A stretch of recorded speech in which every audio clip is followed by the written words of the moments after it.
Okay. Hello, everyone. Um, Thank you for coming for our panel on fan work. Today we have three panelists with us. We have Angelin from Second DJP. Hi. Angelin, yeah, hi.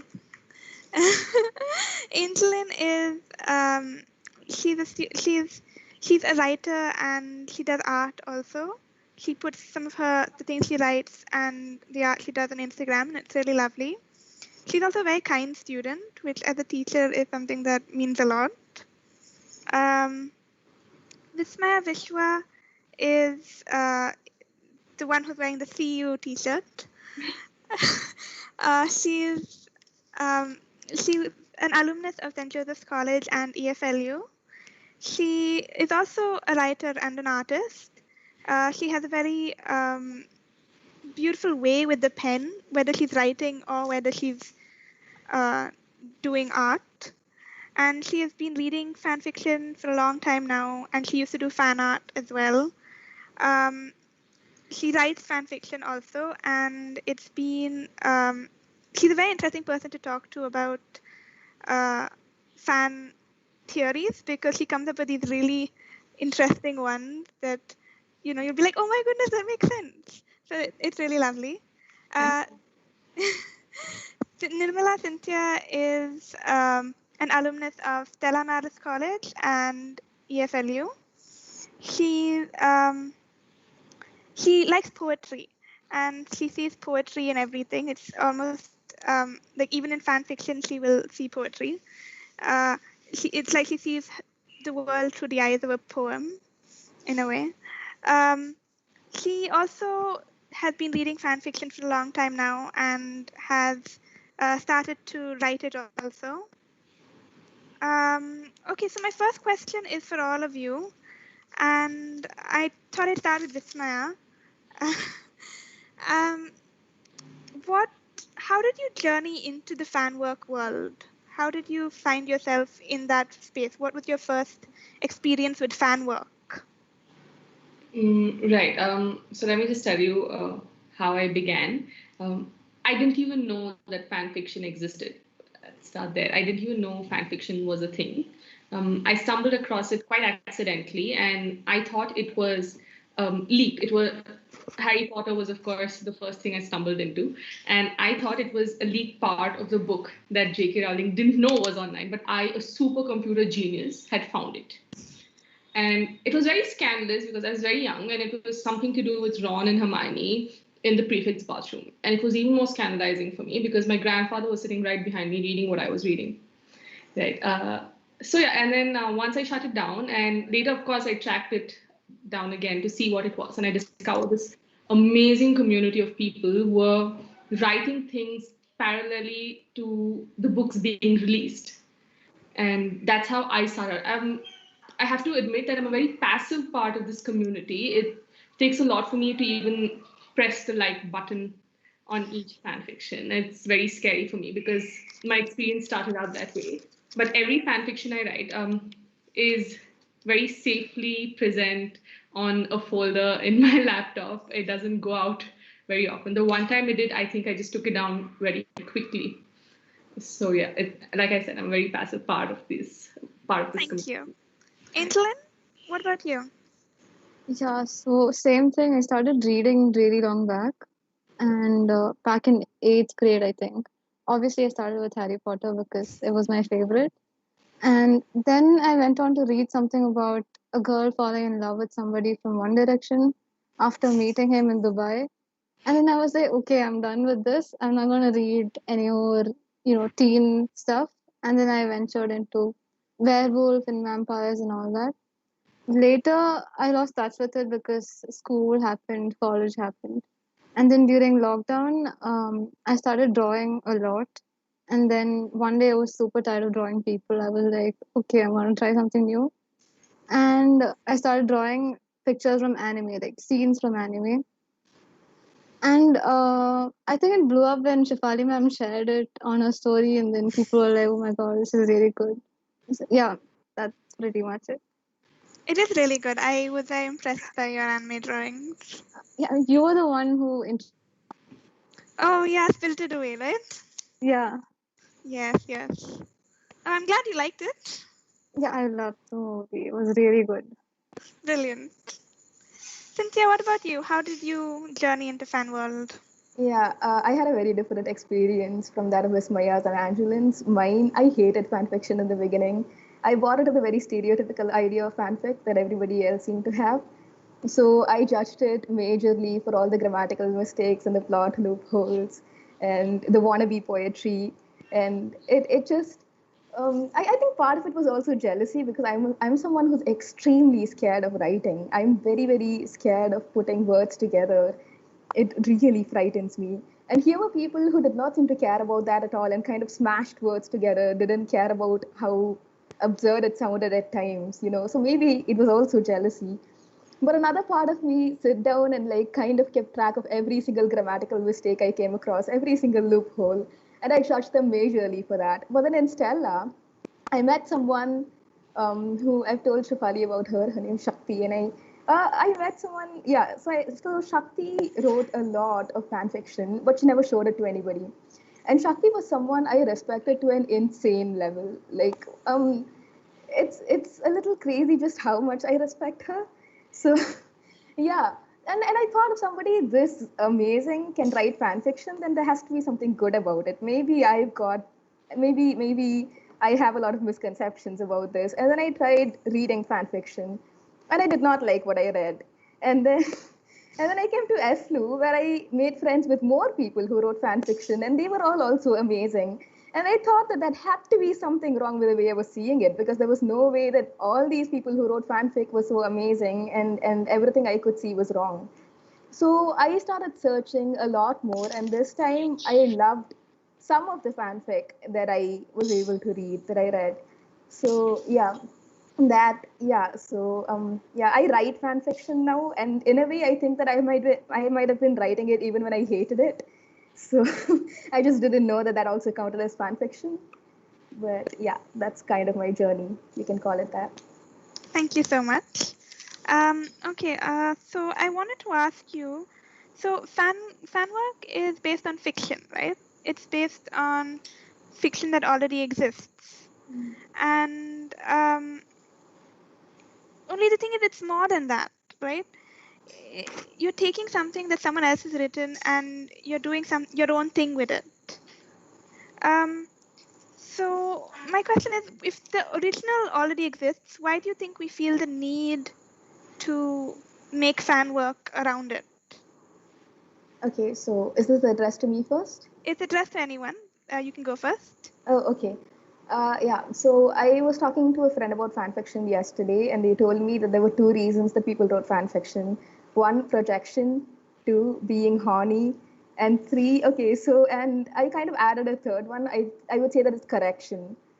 So, yeah, projection because, okay, with Haikyuu, I write fanfic about Oikawa because I love him. I used to hate him in the beginning, but then okay, that was a spoiler for somebody. Yeah, I used to hate him in the beginning, but at some point I just looked at him and I thought, you are a devil and I love you. So that was a wake up call of sorts. And I could relate way too much to every dull kind of insecurity that he had. And every time that he looked at somebody else and he thought, okay, he's a genius and I can never be one.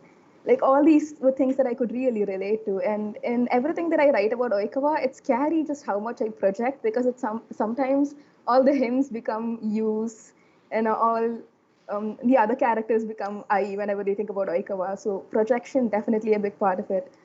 Um, being horny, yes, because of smut. Like fan fiction and smut go very, very hand in hand. Um, yeah, but also correction. I feel that a lot of writers write things about things that they feel that canon either ignored or dealt terribly with. For instance, in the Marauders era, nobody really addressed what happened with Snape. There was so much of bullying there. And I feel that some fanfic writers take these issues up and talk about them, or maybe LGBTQ representation, like things like this. Yeah, a friend of mine recently told me that teenfic ended with Styles and Lydia together, and this is something that I could not really contemplate because I watched a few episodes and it starts with Styles. Okay, I really like Styles, but I did not like that he stalked Lydia. And I later learned that they do not even address this problem. And for some reason, the creators just thought that it would be a good idea to kind of smash them together and make it work because a romantic ending is supposed to be the best ending, right? Yeah, so funnily, so I read Teen Wolf fanfiction before I watched the show. I found the fanfic nice. I really like the fanfic. That's why I watched the show. The show kind of disappointed me a little. But yeah, in none of the fanfic I read was there anything mentioned about Styles and Lydia being endgame. So I think that everybody very consciously steered away from that because they really did not like how it ended. So yeah, I think that this could be why people write. Okay, so I agree with the projection definitely because I remember writing a story. I told you about this once. A story where there's this Hufflepuff girl who goes to Hogwarts and she's Indian and she just goes and does like has an interesting life in Hogwarts, and it was basically what I wanted to happen to me. Um, it's what secretly happened to me, but nobody knows it. Um, yeah, and about correction, that's something Vismaya and I were also talking about because in a book we were reading, there's a character who dies, and I told her about how I tried bringing the character back to life because it didn't make sense the way they died, and also because other things happen after they die, which we're not talking about. So, Vismaya and Angelin, what do you think? Why do you think people write fan fiction or draw fan work? For me, it's because I feel like I'm a part of the creation. Like when you're reading a book or when you're like watching anime, you're just watching it. Like you're not in the process of creating it.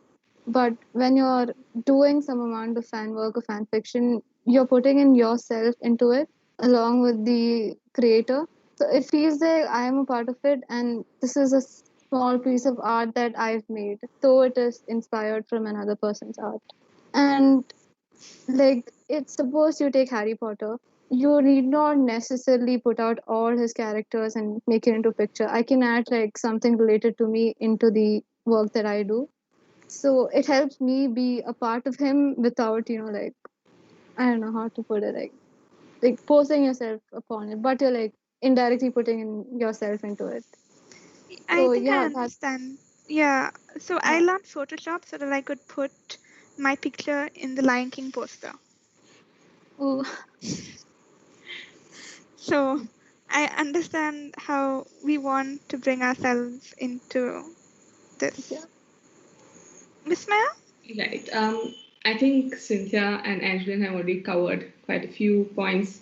But I personally keep going back to fan fiction, to fan work, to writing about them, to creating art, because I feel like somewhere I have lost touch with the canon. At some point in the story, I feel like I have disconnected from the canon, or somewhere the stories just stopped evolving for me. Um, like when I read a lot of mangas, of course, there's a long delay as well when there are new chapters coming out. But apart from that, also, I feel like somewhere the story just isn't working. So, in that sense, I feel like when I go to fan fiction archives, I mean, the archive of our own and ff.net, there are a lot of stories that are very relevant, that are happening right at this moment, right? And when they are writing at this moment, they make it a point to include everything that's happening in real life there. So I find that it's very inclusive, it's constantly evolving. And a very nice part of it is I was talking to Shefali about this. And for example, it's Harry Potter's birthday on the 31st of July. And they make it a point on that day to write fan fiction that's revolving around his birthday, right? It's a very small thing. It's very simple. It's just something they do with Tumblr prompts and everything else. But I find that it has become more relevant than the canon, which has become, it's very far away in my memory now. So That's that's, what, like, I think that's true because I think the reason I love Harry Potter so much is not just because of the books themselves, it's also because of the community around the books. right. Which brings me to my next question. What is your relationship with the fan work community? Um, Angelin, you can go first. Angelin? Okay, I think maybe have.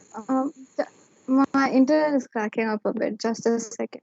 Oh yeah, sure. Okay. Vismaya, you wanna go? Yeah, right.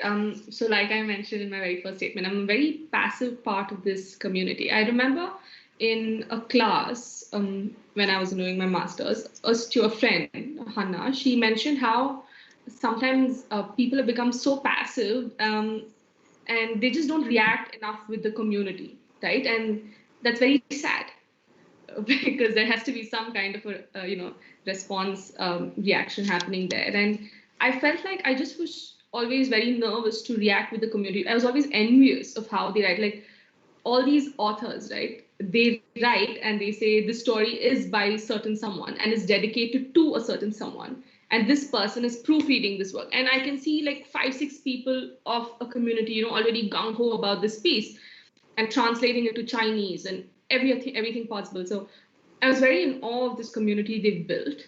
Another thing that I always look forward to, that I always appreciate, are the author notes before and after every fan fiction. Right? This one thing that really impressed me was there was a story written by this woman when she was a teen, probably, and there was a new author note. There was an update to that work, and she's updated it. She said she's a 33-year-old woman now. She has a child, and what she's written about how children behave in the fan fiction is, and she's so spot on with it. She's actually giving herself a lot of credit, and I agree with that. She's saying she's written exactly how her children right now behave at home. And it's nice to see that these people don't abandon these things, right? They keep coming back to it. They keep in touch with everyone else in the community. And even though that's not something I've been doing, it's something I appreciate from the author of what I'm reading. So that's one. Definitely. Cynthia, I know that you edit fan fiction for some people. Do you want to talk about that? Okay, so I found out how enjoyable editing can be. Okay, though I loved Balagopal's editing and publishing class, I loved it because of him. I didn't particularly like it because of the things we were editing, because they had so many mistakes and the writing was so terrible. And I don't know, at times I felt that I was guessing at the meaning rather than, kind of editing what I knew it was about. But yeah, something happened when I edited a friend's a friend's fan fiction. I sat down and I loved it, and there were 2 lines that hit me so hard that I kind of had to stop breathing for 2 seconds just to recollect myself. And when I was editing that, there was still a lot of mistakes, and I think that happens with anything you write, really. Now that I'm a little more mature and think a little more, hopefully, I can appreciate that. But this time, when I sat down and I read it and edited it, I could see what a big difference it made when you're editing something that A, you love, and B, that's really well written. So this time when I edited it, it felt like a privilege, to edit it, to be able to read that and be trusted with editing it. And something similar happened when another friend asked me if she could brainstorm ideas about her fic with me. And I don't really know if I helped her a lot with that, really. It was just her talking to me for around 4 hours at night, totally almost unexpected, because we did not expect it to go. I did. She thought it would end in an hour. I don't know how. But yeah, so we were talking about it, and so many things. We talked about so many things when we were talking about fan fiction, which I think is an amazing part of writing fan fiction. You do not realize when you read fanfic, you usually kind of sort it into not very serious writing, and you do not realize how much work goes into it. Like you do not. So she was sitting down and like worrying about things like triggers and claustrophobia and whether the plot kind of held together. And she was telling me about how this particular fanfic involved a lot of legalities. And she was telling me how somebody else actually came up and told her that they were studying law and that they could help her with the legal part of it. So though I did not really post anything, I'm very scared, like Vismaya said, of clicking the kudos button. I'm fine with the kudos button. I'm not as fine with the comments, because I actually actively have to say something. Like I don't know, it's just very easy to like leave a comment and then vanish. leave a kudos and vanish. It's much harder to like stay there and type a comment. And so I recently I am writing a haiku fanfic for NaNoWriMo, and it's not going very well, but I've been sharing it with another friend. And I keep thinking, okay, if I were to ever post this fanfic, I would kind of post only the parts that I haven't shown my friend. I will make sure that she can't trace my username back to me. Like, I want to be safe in my anonymity. So, yeah, I don't know. Like, I think a quasi passive user, like passive person in the fandom. Yeah, that's how I am. What about you, Angelin? What is your relationship with the fan work community? It's mostly on Instagram because that's where I post and write and all that. So, like, if I put a tag saying Harry Potter art, a lot of people who are into Harry Potter and fan art will follow me and they'll either reply to me saying, "Oh my gosh, this is really good," or they just share it on their stories, and that is it. So, what I've noticed is I have a friend who watches anime. She makes TikToks based on anime. So, it's the first time I've seen that sort of fan work anywhere else. So yeah, that really fascinates me. Like I can't put on makeup and like come on screen and pretend to be like a character.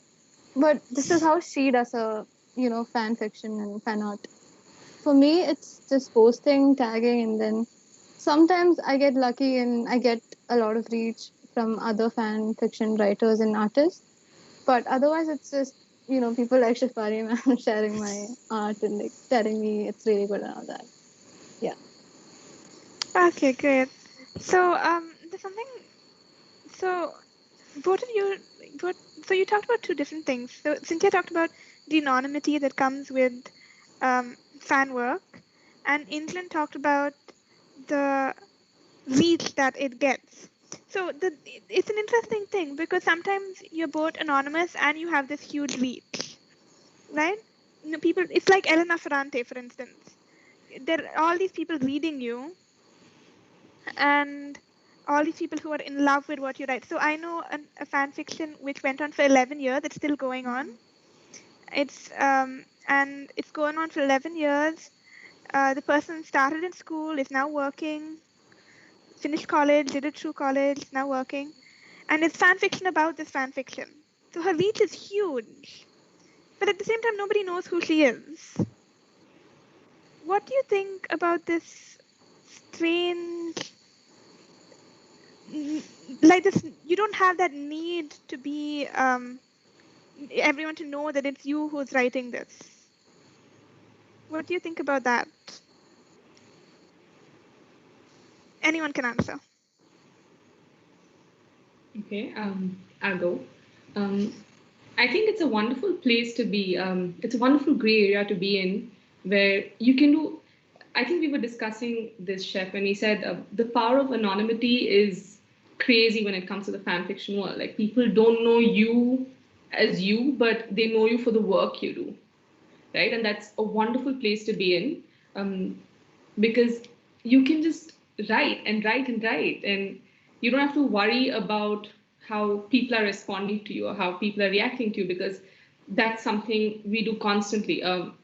Like, for example, if I put out my work on Instagram under my name, I'm constantly worrying about who's reading it, what they're reading, and how they're responding to it, who's sharing it, right? But when I do it through my other account, when I know that it has a wider reach, but people don't know who it is, I feel like I don't have any kind of boundaries that I have to stick to. I can be a little more free in my writing. And obviously, this does not mean that a person has to be this way when they're writing under their own name as well. It's just something I feel like I pick up very subconsciously. I feel like I give myself a lot of rules and regulations when I'm writing under my own name, which I somehow seem to discard when I'm being anonymous. That's true. Yeah, I think that's very true. There are things you don't want because it's so personal that you don't want some of it Right. people to know it's yours. Right, and I think we discussed this as well, right? When we don't show our work to everyone around us, we'd rather put it online than show it to people who know us. Definitely. Angelin, I actually wanted to ask you about so the picture on the poster, for anyone who doesn't know, the poster was made by Zaira, Angelin's classmate, and the picture was made by Angelin, and it's a beautiful picture, and I just wanted to ask you about your process for making that picture. First off, it's a huge process because it took me like almost 4 hours to draw that. And like usually I would sit in one stretch and draw it, but then this time I was like, no, I can't do it because I had portfolio work to do. So I took I guess 2 or 3 days to finish it.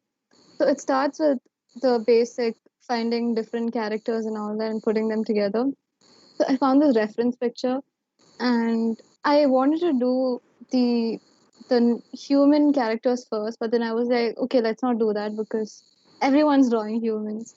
So I decided to take all those I don't know how to put it, like magical characters, like the fire from Howl's Moving Castle, and yeah, Totoro the neighbor, and all those, and then put it into a single picture. So I started drawing it with the normal pencil on my laptop, as in the stylus on the laptop, and then I put the first coat of paint on it.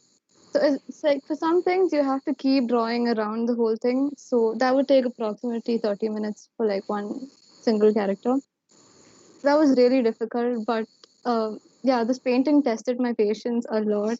Like I would keep erasing it and then going back and drawing again.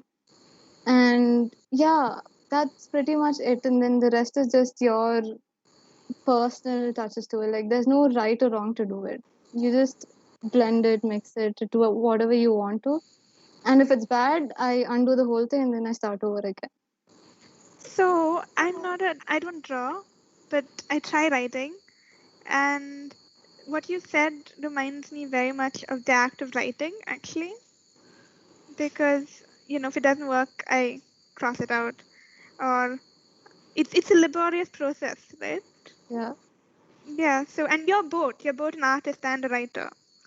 So, um, do you feel that there's a difference between when you're writing fan fiction or doing fan art? Like if I'm writing, I can write the whole thing in an entire stretch and edit it later.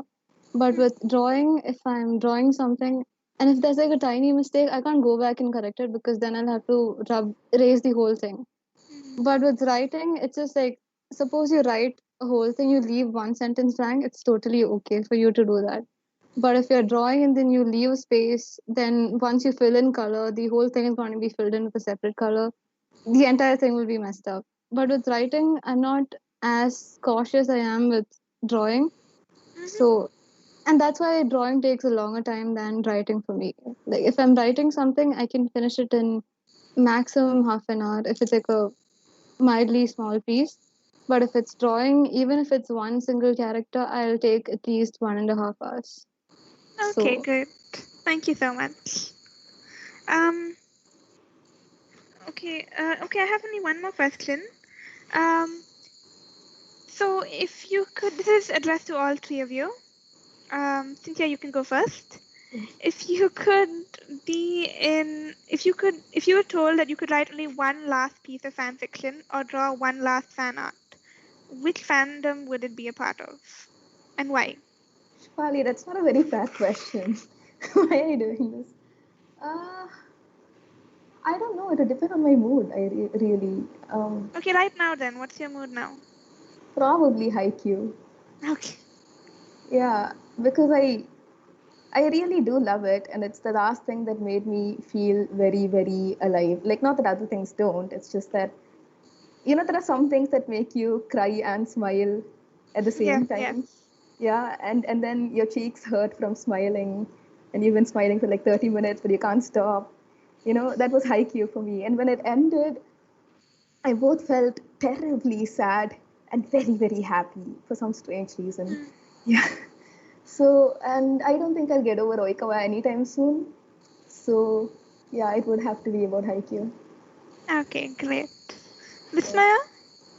Right. So when we were in school, there was this wonderful anime called Slam Dunk. Okay, it's not wonderful for many people, but I love it. yeah, I love it. And I just never managed to go to the end of it because the show stopped somewhere, and I think we just had to read it till the end. So I feel like now I do a where they are now kind of fanfic. Oh, that would be so nice. Because the show does end very abruptly. Right. Yeah. Yeah. I remember being like, wait, but what happened to this? What happened to that? There were a lot of loose endings Loose there. end, yeah. Yeah. Which was also part of the beauty, but yeah. Angelin, what about you? It's obvious it would be Harry Potter because, like, I'm so in love with Harry Potter. There's nothing that could beat it. And yeah, like, everyone knows me by my love for Harry Potter. Like, at first, people used to call me, like, Harry Potter's girlfriend because I would go on and on about Harry Potter.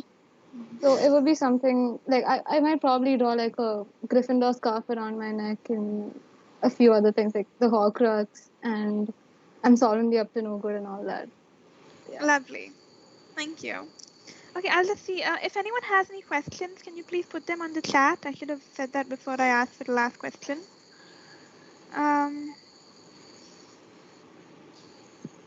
Okay, so someone says the Ghibli poster, it was so good. So Thank you. yeah, congratulations, Yeah. Angelin. I loved it too, by the way. I really loved it. Thank you. Yeah, I showed it to a lot of people also, the picture. So, and kudos to Zaira for making the poster. Nice poster also. Okay, let's see. While we're waiting to see if we have any other questions, let me ask you one last question. Do I have any last questions? Okay,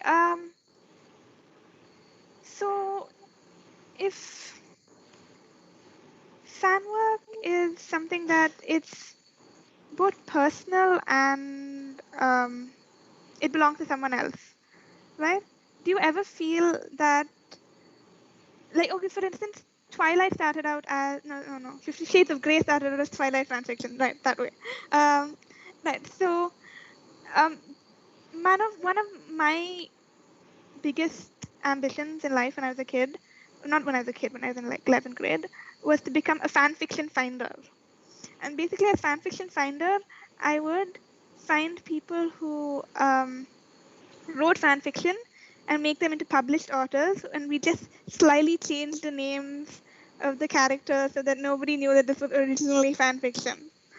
Because I thought that these people, but that also takes away something from the fan fiction if you change the names, right? So, if you were a fan fiction finder, name 3 fan fictions that you would slightly change the names of. 3 or 2 or 1, or doesn't matter.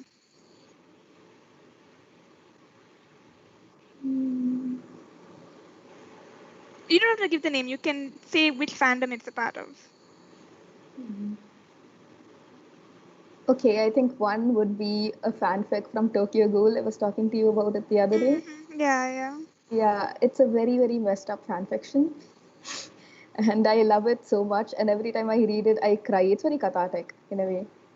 But yeah, I think it would have to be that. But I don't think that would work because the fanfic kind of builds on the plot and the characterization in the original fic, right? So like if you completely take it out, That's you're going to true. have to provide a lot of context. So unless you provide a lot of context, and the fan fiction writer also kind of writes with the notion that everybody who's reading the fanfic is going to be familiar with the characters and the plot line, at least to a certain extent. So I feel like somebody who doesn't really know much about the fanfic and kind of just is flung into it, I think you can do it for works like 50 Shades of Grey because it's mostly a work based on smut, right? And like very bad BDSM. But yeah, I don't know if I feel like the beauty of fan fiction is also how much it interprets and kind of rereads the original work. And I think that if it is divorced from the original work, it might lose that appeal, like a very big part of its appeal, really. That's actually very true. That's very true. That's one of the reasons why I decided to stop being a fan. Okay, that's not the only reason. It's also because it was a completely impractical dream. But it's one of the reasons why I decided not to be a fan fiction finder because it would make the fan fiction less than it was. Kind of, yeah. Okay, so uh, we've got some questions.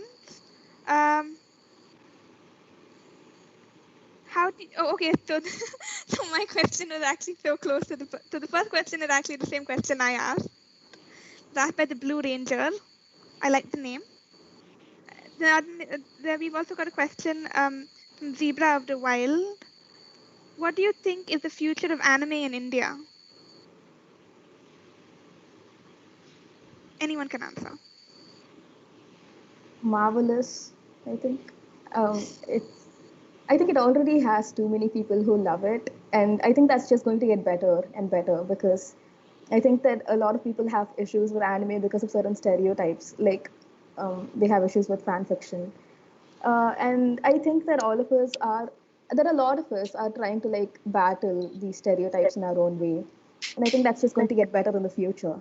So, yeah, I think that anime will. Amma was actually recently commenting about how we start learning Japanese to understand, or like we kind of learn Japanese, by the way, because we keep watching a lot of anime, and we kind of memorize the words that are repeated or the catchphrases.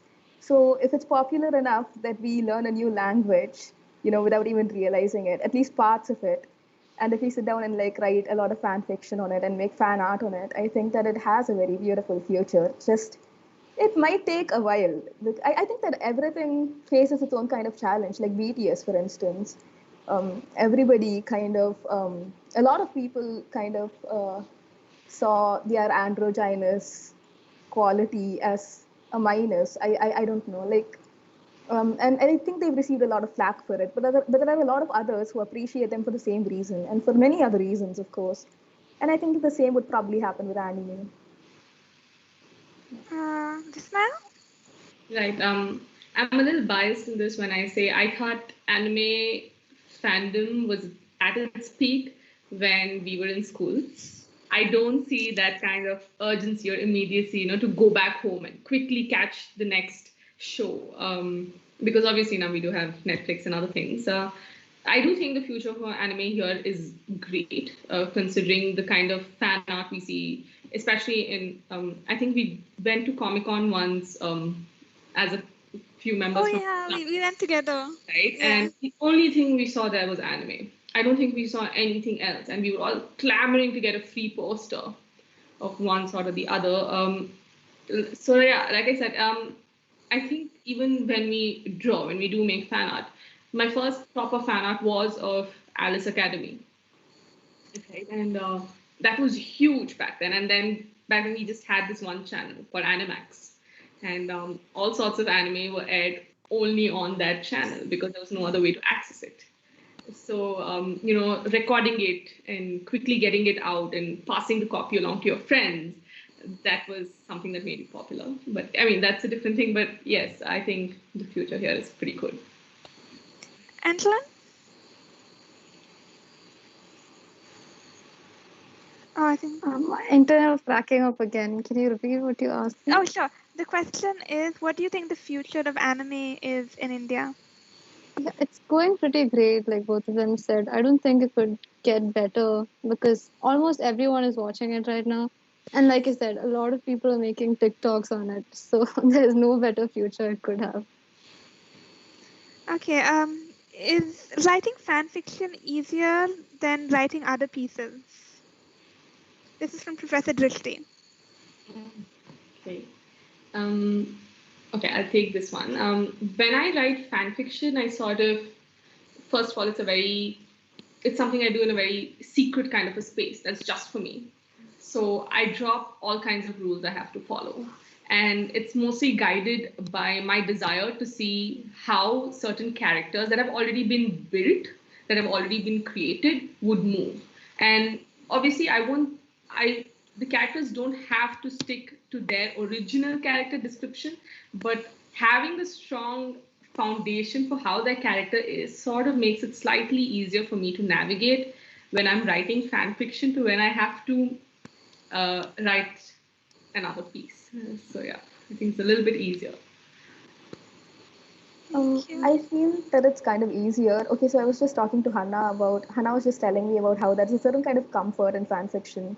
You know, there's a template of sorts. You know how the plot is kind of going to go. You have all kinds of tags telling you what the stories are going to be about when you read them. And when you write it, I feel like one of the most beautiful things about fan fiction is that there is zero expectation.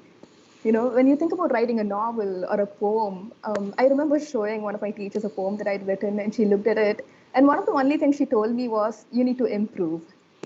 You know, and as nice as it was that she said that, and did not kind of really criticize me too much for it, I there was something that took away from that experience when she told me you need to improve, because if writing is just about improving, then at some point you kind of lose the joy of writing, right? Like if you only think about it becoming better and better, it becomes some sort of a pressure for you to deal with. But with fan fiction, there is almost zero expectation from like anybody around you. All you have to do is just pick characters up, like put them in absurd situations or like situations that you would like them to have been in, and just dabble with them. And I feel that, yeah, so I think that that's a kind of unique kind of joy that comes with this kind of experimentation that kind of makes it easier. Also, though I judged it a lot for all the grammatical mistakes and plot loopholes initially, I feel like it's great writing practice also because of that. You know, you need to write terrible things before you write something good. I'm not saying that all fan fiction has to be terrible. I'm just saying fan fiction gives you the space where you can be terrible and where others would actually appreciate you for it. So if you choose to post it, that is, but that's up to you. But yeah, I think that kind of makes it easier. Okay, so our next question is, what about the people who kind of look down on those who read fan fiction? Are fan fiction forever destined to be considered subpar? I think you've sort of answered that. Oh, and are there any fan fiction tropes you like or dislike? Angelin, you want to take this first? I've only been creating since the past few months, so. Okay, cool. Either of you can go. Okay.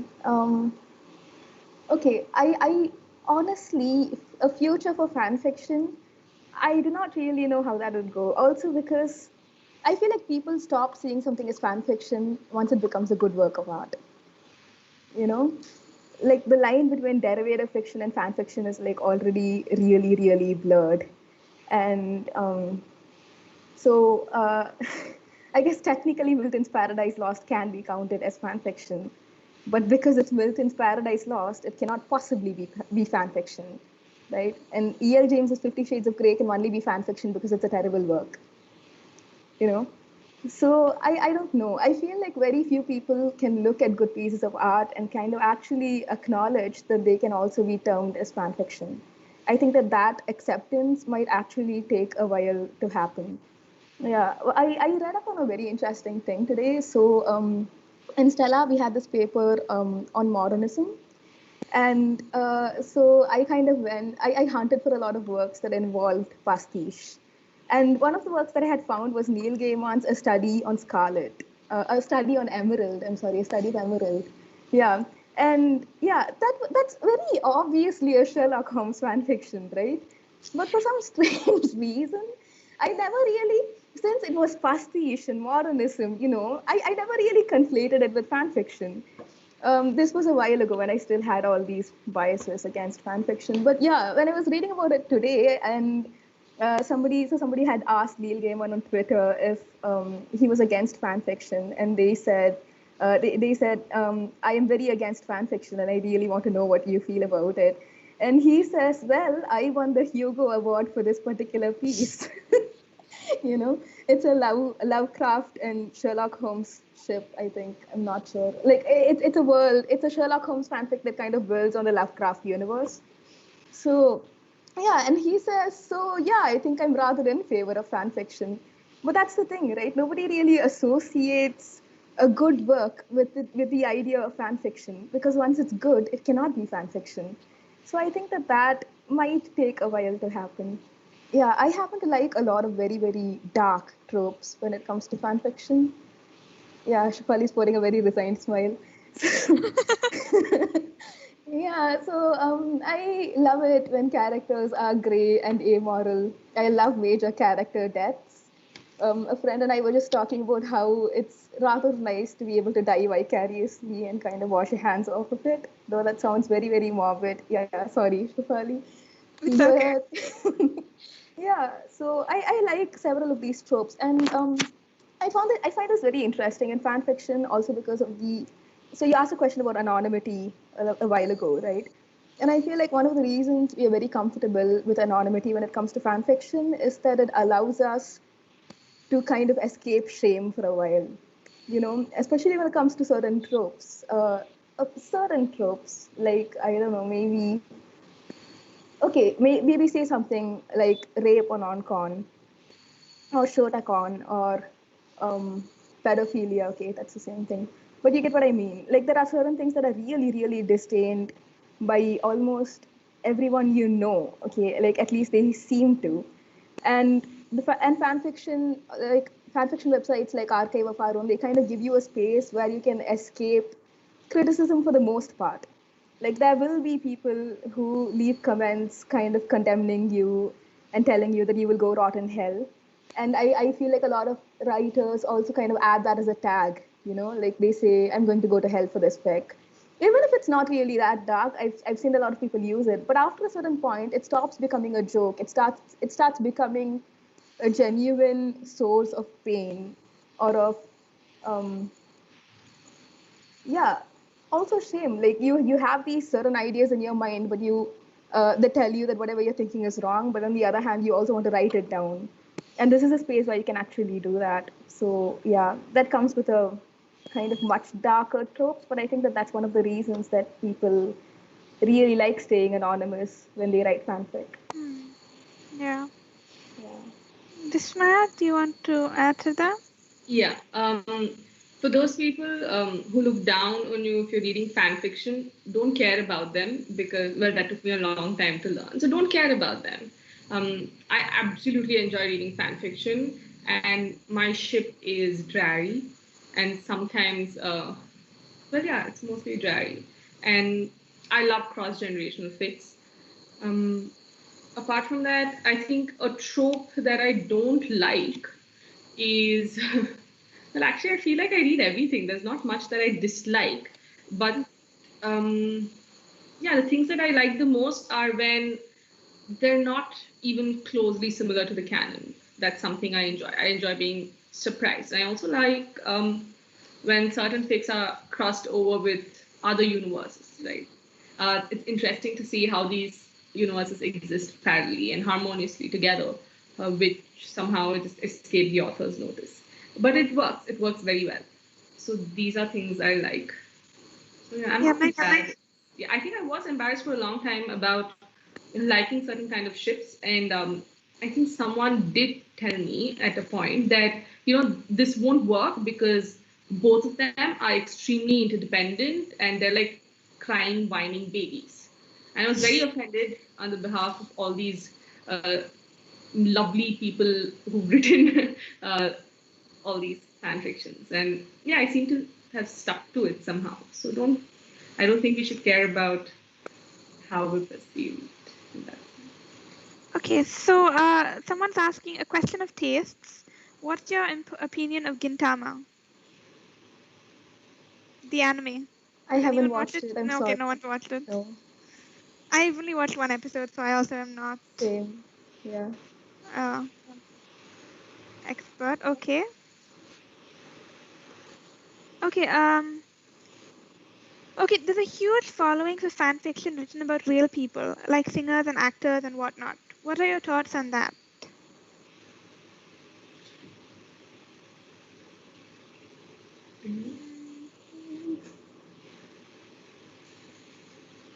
Okay. Personally, I don't like reading fan fiction about people who are already dead and alive. It sort of freaks me out to see people sort of bending them to do what they like in their stories. I prefer reading fictional characters in my fan fiction. I did come across a few very interesting things, a few very interesting stories of Emma Watson. And people have gone crazy with the things they write. It's crazy. I did read a few, but it just didn't catch my interest that way. Yeah, same. I prefer fictional characters. Yeah. But I think that's a general rule for me. I generally prefer fictional characters to anything. Yeah, I think something about the idea of writing fics on people that you might have a kind of passive crush on. Um, and I think that's slightly creepy in its own way. I don't know. I don't think it's meant that way, not always, but like sometimes I think it is a little creepy. I don't know. I feel like okay, actors might know that they are getting into this. I don't know. I think there were these two YouTubers. I think Dan and Phil. I'm not sure. I don't know their names. I'm not sure about their names. Yeah, somebody had posted once, and this stuck in my mind for some reason. They posted about how suddenly these two YouTubers must have woken up to see like thousands of fanfics featuring them having sex with each other. And I just thought about how that would feel like, and I don't know. I don't think it would feel very great. Yeah, there are a lot of other fanfics also, not that smart as like the only outcome of this particular thing. But yeah, I feel like in all other respects, it's almost the same as any other fanfic, really. Like any other fandom, rather. Like the same thing happens. You have coffee shop AUs, you have roommate AUs, you have a lot of different AUs, but it's just a little different. It's also a little weird considering that you probably do not know as much about them as you know about fictional characters, and like that's another topic altogether. Like how much they show on screen, like how much of that is their real character, like all that is a different thing altogether. But yeah. Okay, someone says yes, it's Dan and Phil. Yeah. Someone else, the same person actually, asks most fan fictions come with trigger warning tags, but most authors are against putting trigger warning tags in their work because it kind of spoils the content. What is your opinion about this? Okay, Okay. can I take? Okay, yeah. Yeah, go ahead. Sorry. I think AO3 has a very, very nice tag that says creator chose not to include archive warnings. And for that, I think everything goes. And like even in those fics, I feel like a lot of writers use that to like hide one particular trigger. It might be MCD, it might be major character death, for instance. It's even then I think it's rarely rape or non-con. Like when it's used like this, when there are two tags that the author doesn't want you to know about. Yeah, and I feel like even if the authors do not mention it in block in kind of bold font, like as the main warnings, I feel like a lot of them mention them in the tags beneath. Yeah, they do say dubious consent, which is not a term. It's a very interesting term because what is dubious consent really? But um, yeah, so that warning basically tells you that there might be stuff that you really do not want to touch. And if you click the link in spite of that, I think you're digging your own grave if you don't want to read triggering fics. So yeah, I think authors can use that instead. Vismaya, did you want to say something? Right. When it comes to tags and trigger warnings, it really doesn't make much of a difference because I'm going to read it. I'm not very picky when it comes to reading fan fiction. And most of the time, it's really hard for me to understand what the tags mean. Like, I think I was just discussing this with Shafali. It took me months and months to figure out what lemon meant in fan fiction. I really just thought they meant that the characters would be very sour and grumpy. I didn't realize that it was sort of leading into a little bit of a smutty territory, right? And Shafali had a similar experience with these tags, right? So with trigger warnings and all of them, look, if the author doesn't choose to show them, I'm sure there's a good reason for it. I don't think there's any malicious intent to deceive the reader in that sense. So I don't think it is absolutely necessary. The trigger warning is there for us to read it. Okay, we'll take the last two questions. If you could express just one feeling in one of your fan fiction pieces, what would it be? All three of you take this.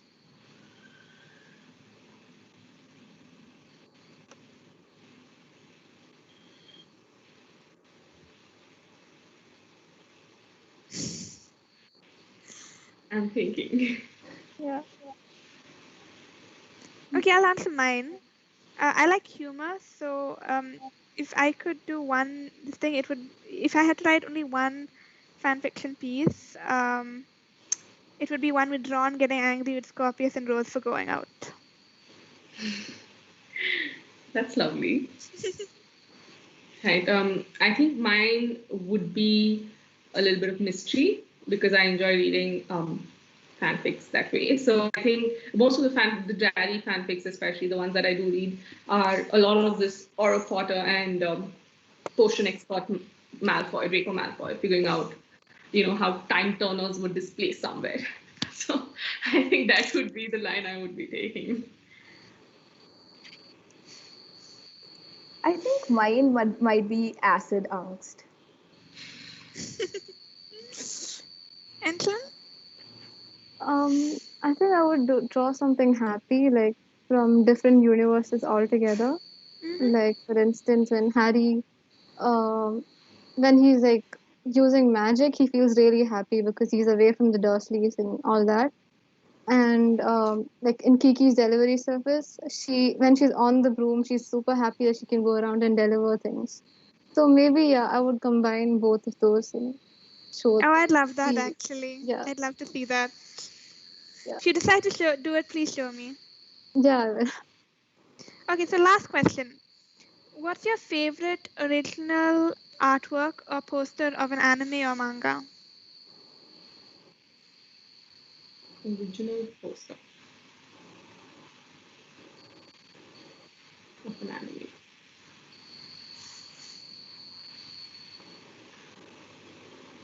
I think it was at the same Comic Con that we came across people drawing a lot of things on empty sheets and just handing it out. And one of them was for One Punch Man, and that is a poster I still treasure. I have not watched the entire anime. I haven't read the entire manga, but it was so beautifully drawn and so quickly done that I think that is something I have. That's an original. Angel? So there's this poster that I've seen where Howl and I forgot the girl's name. Sophie. Both of them, yeah, Sophie. So they're both standing with the stick man. I forgot his name again. I think it was Ginger or something. Scarecrow. Yeah, the Scarecrow. Sorry, I know way too much about that movie. Yeah. Yeah, I've watched it like 5 times and I still can't remember the names. Yeah, so all of them standing on top of a hill with the house in the background. It was really beautiful because like it made me feel like I was standing right next to them, like looking over the hill and then standing right next to them and talking about things. So that would be my favorite. That's lovely. Yeah, I'm not sure about mine. Yeah, nothing really comes to mind. I feel like I stared at a lot of posters and admired them and was in awe of them, but nothing really comes to mind now. So Sure, no problem. Okay, thank you for listening. Thank you to our panelists for speaking and saying such nice things and having a nice discussion on fan work. We're putting up the Lit Society is putting up fan work pieces on the ones that were selected for Fandom Menace on the Meta Joseph page, so you can check them out. Thank you all. Bye bye.